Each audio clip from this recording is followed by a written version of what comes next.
In this lesson, we will be creating remote driver access.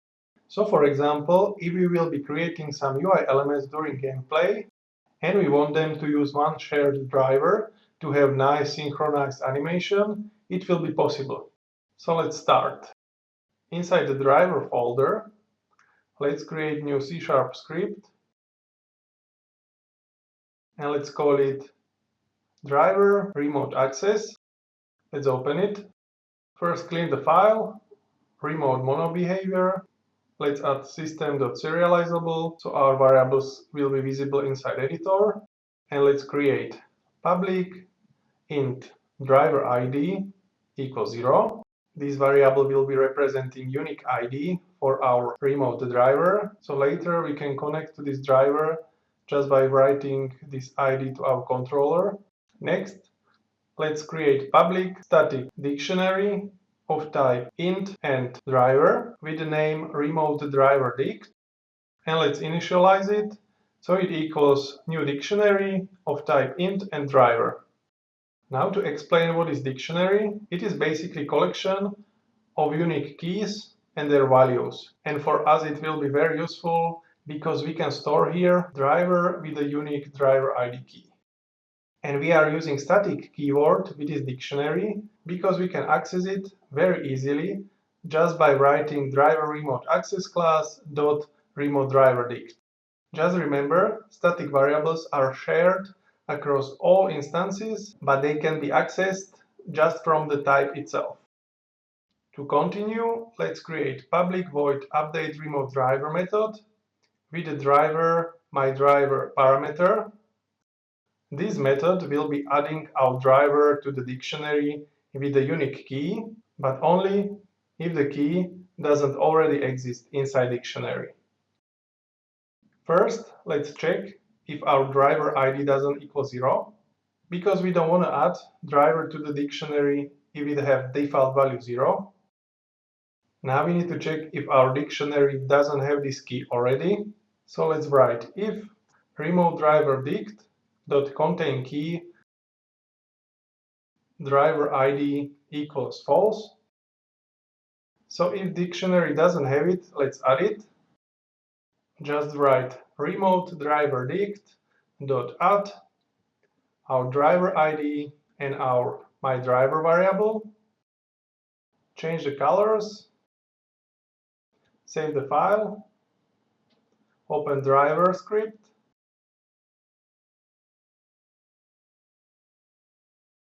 And let's add public driver remote access remote driver equals new driver remote access. Inside onEnable function, let's create remote driver dot update remote driver with this driver as parameter. So always when onEnable will start, it will update our dictionary with the new remote drivers. Let's save the file. And let's open controller script. And we will add there variable public int remote driver ID.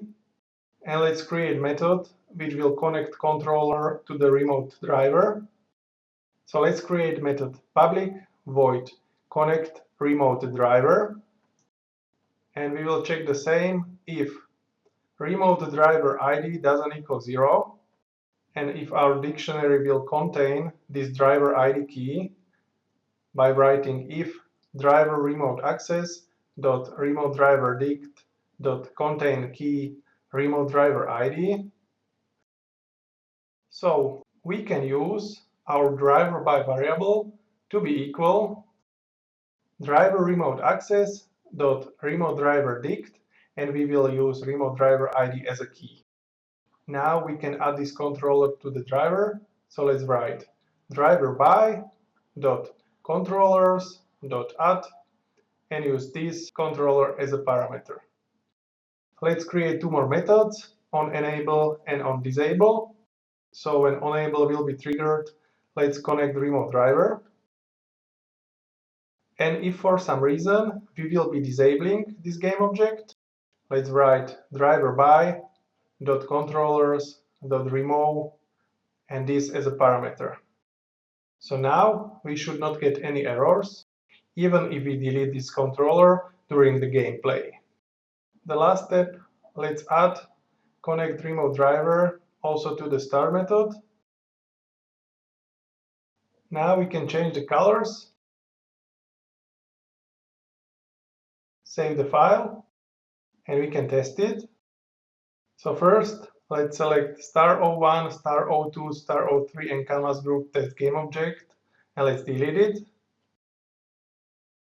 Select starbg1 and drag and drop it inside prefab folder. Select it again, also with the two more children's, and delete it.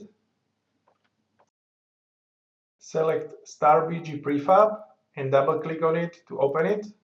Inside prefab view, keep selected starbg1 and let's add component, controller transform. Drag and drop starbg1 transform to the myTransform variable and change anim type to scale. Change anim curve so the middle point will be 1 and the first and last will be 0. Close it and let's change from variable to 1 and to variable to 1.2. We can press preview on and let's try it. We see the scale is growing up and down. And also don't forget to change our remote driver ID variable to 10. Our prefab should be safe because we have autosave on. So let's go back with the arrow. Now let's select panel 1 and duplicate it and move it to the right side. Let's create a game object and call it remote driver. Let's add driver component on it.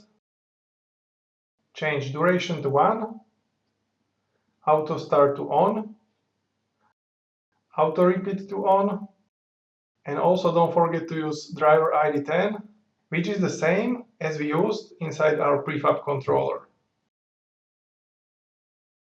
So let's press play, and now we can drag and drop our prefabs into our panels. So first drag 3 prefabs into our panel 1, and then do the same on panel 2.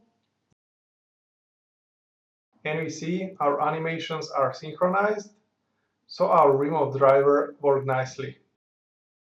Now, to make it even cooler, what we can do is to add some offset to our animations, so they will be still synchronized, but they will have some cool offsets.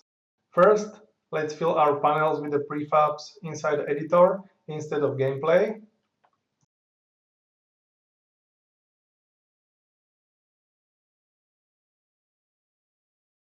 Let's test it, and we see everything works as before. Let's open our controller script, and let's add public float input offset variable. And inside value from curve method, let's add float offset equals 0.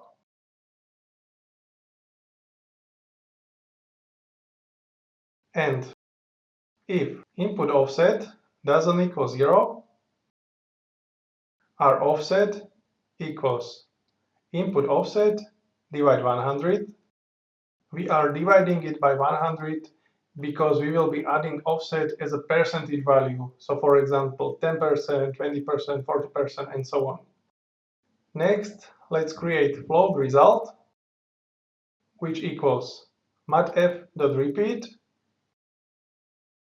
and it will be repeating my float value with the offset by a float 1.0001. And we are using matf.repeat because if we set our input offset to be higher than 100, our repeat method will change it to be always between 0 and 1. The last thing we need to do is to change our animcur evaluate parameter to be the result. Let's save the file and test it. First, let's select our starbg1 inside the panel 1, and let's start adding the offset. Let's start with the 10. Let's select next one. Let's add offset 20. Select third one and let's add offset 30. And let's continue with the rest of the prefabs. To test it, let's press play. And now we see our offsets work nicely and we have very cool effect. So that's it for this lesson. Thank you and see you in the next one.